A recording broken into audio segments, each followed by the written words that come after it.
আল্লাহ নবী বলছেন, শোনো পৃথিবীর মানুষ, ফালামিউল্লাযী রাঈন, পৃথিবীতে যারা মাতবার, পৃথিবীতে যারা চেয়ারম্যান, পৃথিবীতে যারা মোড়ল, পৃথিবীতে যারা এমপি, মন্ত্রী, মিনিস্টার, আল্লাহ নবী বলছেন ফালামিউল্লাযী, তোমাদের মধ্যে যারা আমির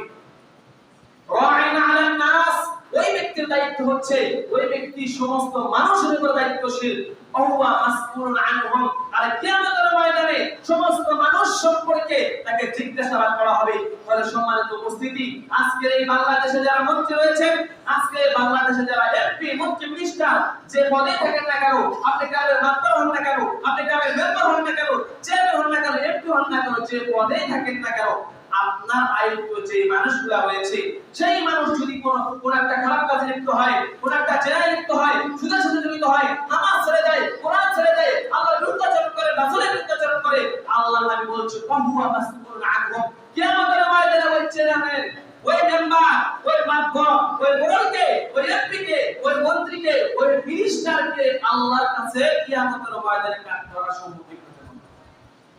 সম্মানিত উপস্থিতি, তাহলে বর্তমান কিছুদিন আগে যে আমাদের বাংলাদেশের যে মিনিস্টার ছিলেন, উনি ওনার শাসনামলে অথবা উনি থাকা অবস্থায় বাংলাদেশে যত অন্যায় কাজ হয়েছে, যত আলেমকে খুন করা হয়েছে, যত আলেমকে খুন করা হয়েছে, শাপলা চত্বর যত আলেমকে আমাদের অন্ধকারে পাখির মতো গুলি করে হত্যা করা হয়েছে, হাজার আলেমকে ফাঁসির কাস্টে ঝোলানো হয়েছে, হাজার নারীকে ধর্ষণ করা হয়েছে, কেউ তার সুষ্ঠু বিচার পায় নাই। ঠিক তেমনি ভাবে যত অন্যায় হয়েছে, যত সুদ হয়েছে, টিপিলের নিচ দিয়ে টাকা দিয়ে যারা চাকরি পেয়েছে, মামা খাবার বিনিময়ে চাকরি করেছে, যত দুর্নীতি হয়েছে, যত রাহাজার খুন খারাপ হয়েছে, যারা শাসনামল হয়েছে, পূর্বে হোক, এখন হোক, বর্তমানে হোক, অথবা হয়েছে অথবা হবে, যতদিন পর্যন্ত দুর্নীতি হবে, যতদিন পর্যন্ত হাজির হবে, আপনি যে রাষ্ট্রের ক্ষমতা দায়িত্বে যান না কেন, কিয়ামতের ময়দানে আপনার এই খুন সম্পর্কে, আপনার গুম সম্পর্কে, আপনার রাজনীতি, আপনার রাহাজানি, এই জেনা ব্যভিচার জগতের হবে, প্রত্যেক মানুষের, প্রত্যেক গ্রামের, প্রত্যেক সমাজের, প্রত্যেক ইউনিয়নের, প্রত্যেক দেশের যে খারাপ কাজের যে হিসাব কিয়ামতের ময়দানে আপনার কাছে করবে।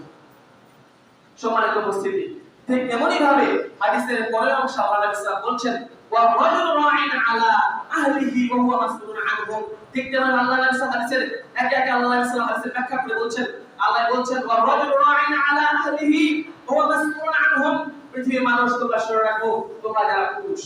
তোমরা যারা অভিভাবক, কুল্লুকুম মাসউলুন আন রাঈয়াতিহি রাঈন আলা বাইতিহি ওয়া হুয়া মাসউলুন আনহুম, তোমরা যারা পুরুষ, তোমরা যারা অভিভাবক, তোমরা যারা পরিবারের গার্জিয়ান, তোমরা শোনো, তোমরা দায়িত্বশীল। এরপর আল্লাহ বলেন সে দায়িত্বশীল রাঈন আলা আহলিহি ওয়া হুয়া মাসউলুন আনহুম, তোমরা তোমাদের পরিবারের দায়িত্বশীল, আর কিয়ামতের ময়দানে তোমার পরিবার সম্পর্কে তোমাকে জিজ্ঞাসা করা হবে। তাহলে সম্মানিত উপস্থিতি, আমরা যারা গার্জিয়ান উপস্থিত হয়েছি, আমি নামাজ পড়ি কিন্তু আমার ছেলে যদি নামাজ না পড়ে, আমি কোরআন পড়ি কিন্তু আমার ছেলে কোরআনের ধারে কাছেও যায় না, আমি রমাদান মাসের সিয়াম রাখি অথচ আমার ছেলে, আমি সিয়াম রাখা অবস্থায় আমার ছেলে মাদকের সাথে লিপ্ত, আমি সিয়াম রাখছি অথচ আমার ছেলে গুনাহের সাথে জেনার সাথে লিপ্ত, আমি সিয়াম রাখছি অথচ আমার ছেলে সিয়াম রাখে নাই। আপনি রোজা করেছেন, আপনার স্ত্রী রোজা রাখে নাই, আপনি রোজা রেখেছেন, আপনার মেয়ে 16 বছর 14 বছর বয়সে গেছে, এখন আমাদের ধারে কাছে যায় না। আল্লাহ নবী সাল্লাল্লাহু আলাইহি ওয়াসাল্লাম বলছেন ওয়া মাসউল আনহুম, তোমার দায়িত্ব সম্পর্কে, তোমার মেয়ে নামাজ না পড়ে কিন্তু তুমি নামাজ পড়েছো, তোমার ছেলে নামাজ পড়ে তুমি নামাজ পড়েছো, তোমার স্ত্রী রোজা রাখে নাই তুমি রোজা করেছো, তোমার কেউ হজ করে নাই কিন্তু তুমি হজ করেছো। আল্লাহ বলছেন তারপরেও তোমাকে কিয়ামতের মাঠে জিজ্ঞাসাবাদ করা হবে। কারণ সম্মানিত উপস্থিতি, আমি আপনি যতই নামাজ পড়ি না কেন, আমি আপনি যতই কোরআন পড়ি না কেন, আমি আপনি যতই পরহেজগার হই না কেন, আমার স্ত্রী যদি নামাজ না পড়ে, আমাদের দায়িত্বে যে সমস্ত মানুষ রয়েছে তারা যদি নামাজ না পড়ে, আমাদের অধীনস্থ যে সমস্ত লোক রয়েছে তারা যদি গুনাহের সাথে লিপ্ত হয়, আমরা যার উপর ক্ষমতা হস্তক্ষেপ করতে পারবো, ওই ব্যক্তি যদি জেনার সাথে লিপ্ত হয়, আপনার ছেলে, আপনার নাতি, আপনার নাতনি, আপনার পরিবারের সদস্য, সে যেই হোক না কেন, যদি সে গুনাহের সাথে লিপ্ত হয়, তাহলে আপনার নামাজ, আপনার যাকাত, আপনার হজ, আপনার দান সদকা আল্লাহর কাছে কোনো যায় আসে না। কারণ এগুলো আপনার যে দায়িত্ব, এই দায়িত্ব সম্পর্কে জিজ্ঞাসা করা হবে। আপনি নামাজ পড়লেই কি, আপনি রোজা রাখলেই কি, আপনি দান করলেই কি? আপনি তো ধরা খেয়ে গেছেন আল্লাহর কাছে, কারণ আপনার স্ত্রী নামাজ পড়ে না। আপনি ধরা খেয়ে গেছেন আল্লাহর কাছে, আপনার বোন নামাজ পড়ে নাই। আপনি ধরা খেয়ে গেছেন আল্লাহর কাছে, আপনার স্ত্রী নামাজ পড়ে নাই।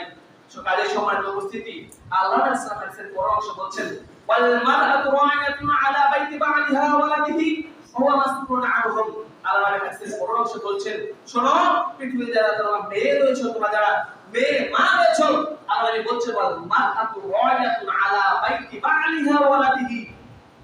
স্বামীর সম্পদ, স্বামীর ছেলে মেয়ে, প্রত্যেকটা মা, প্রত্যেকটা মহিলা আল্লাহ বলছেন স্বামীর সম্পদ, তার বাড়ির সম্পদ, বাড়ি দেখাশোনা এবং কি সন্তান সন্ততির দায়িত্বশীল ও মাসউলুন আনহুম। আর কিয়ামতের ময়দানে ওই মহিলাকে আল্লাহর কাঠগড়ায় দাঁড়াতে হবে। তাহলে সম্মানিত উপস্থিতি, মা বোন যারা রয়েছেন অথবা মা বোন যারা আছে আমাদের সমাজে যারা মা বোন রয়েছেন, অনেক মা বোন অনেক পরহেজগার, জুমার দিন সবার আগে মসজিদে আসেন, জুমার দিন কোরআন তেলাওয়াত করেন, সূরা কাহফ পাঠ করেন, কিন্তু আপনার যে মেয়ে রয়েছে 14 বছরের, ও কিন্তু কোরআন পাঠ করে নাই। আপনি ফজর নামাজ পড়েছেন কিন্তু আপনার মেয়েকে ডাকেন নাই। আপনি মা, আপনি নামাজ পড়েছেন ফজরের, আপনার ছেলে ঘুমিয়েছিল, আপনার ছেলেকে ডাকেন নাই। আপনি মা, আপনি কোরআন পড়েছেন, আপনার ছেলেকে সূরা মাদ্রাসায় পাঠান নাই। আপনি মা, আপনি ভালো কাজ করেন কিন্তু আপনার ছেলে মাদকের সাথে লিপ্ত, আপনার ছেলে জেনার সাথে লিপ্ত, আপনার ছেলের গার্লফ্রেন্ড আছে 4-5টা, সে সারা রাত কথা বলে, কিন্তু আপনি মা হয়ে কোনো সময় তার হস্তক্ষেপ করার নাই। অথচ আপনি তার উপর কর্তৃত্বশীল, আপনি তার উপর ক্ষমতা ব্যবহার করতে পারবেন, আপনি ইচ্ছা করলে তাকে চর্চা করে মারতে পারবেন, আপনি ইচ্ছা করলে তাকে ঠিক করতে পারবেন, আপনি ইচ্ছা করলে তাকে নামাজ আদায় দিতে পারবেন, কিন্তু আপনি দেন নাই। আল্লাহ নবী বলছেন ওয়া মাসউলুন আনহুম, তুমি যে বলো নাই, তুমি যে খারাপ কাজ নিষেধ করো নাই, তোমার ছেলে জেনে লিপ্ত হচ্ছে তুমি নিষেধ করো নাই, তোমার ছেলে নামাজ ছেড়ে তোমার নামাজের কথা বলো নাই, রমজান মাসে সিয়াম রেখেছে সিয়ামের কথা বলো নাই, কেন বলো নাই? আল্লাহ নবী বলছেন ওয়া মাসউলুন আনহুম, তুমি যে নিষেধ করো নাই, তুমি যে আদেশ করো নাই, এই কারণে কিয়ামতের ময়দানে তোমাকে জিজ্ঞাসা করা হবে। কাজেই তোমার নামাজ, তোমার হজ, তোমার যাকাত, তোমার এই পরহেজগারিতা, তোমার এই কোরআন তেলাওয়াত আল্লাহর কাছে কি করতে পারে, তুমি আল্লাহর কাছে কি আশা করতে পারো?